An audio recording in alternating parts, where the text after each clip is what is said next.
भगवान शंकर ने पिपलाद से कहा, तुम उस दानी के पुत्र हो जिसके आगे देवता भी भीख मांगने को मजबूर हो गए थे।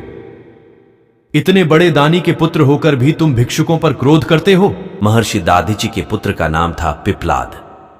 क्योंकि वह सिर्फ पीपल का फल ही खाया करते थे, इसलिए उन्हें पिपलाद के नाम से पुकारा जाता था। अपने पिता की तरह पिपलाद भी बहुत तेजवान और तपस्वी था।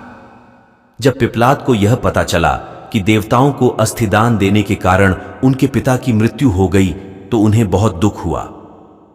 आग बबूला होकर उन्होंने देवताओं से बदला लेने का निश्चय किया। यही सोचकर वह शंकर भगवान को खुश करने के लिए उनकी तपस्या करने लगा। उनकी तपस्या से अंततः शंकर भगवान खुश हुए और पिपलाद से वरदान मांगने को कहा।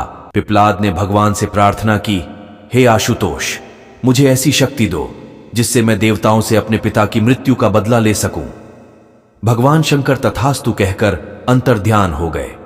उनके अंतर्ध्यान होने के तुरंत बाद वहां एक काली कलूटी लाल लाल आंखों वाली राक्षसी प्रकट हुई। उसने पिपलाद से पूछा, स्वामी आज्ञा दीजिए, मुझे क्या करना है? पिपलाद ने गुस्से में कहा, सभी देवताओं को मार डालो। आदेश मिलते ही राक्षसी पिपलाद की तरफ झपट पड़ी। पिपलाद अचंभित हो चीख पड़ा, यह क्या कर रही हो? इस पर राक्षसी ने कहा, स्वामी, अभी अभी आपने ही तो मुझे आदेश दिया है कि सभी देवताओं को मार डालो। मुझे तो सृष्टि के हर कण में किसी न किसी का वास नजर आता है। सच तो यह है कि आपके शरीर के हर अंग में भी कई देवता दिख रहे हैं मुझे, और इसीलिए मैंने सोचा कि क्यों न शुरुआत आपसे ही करूं।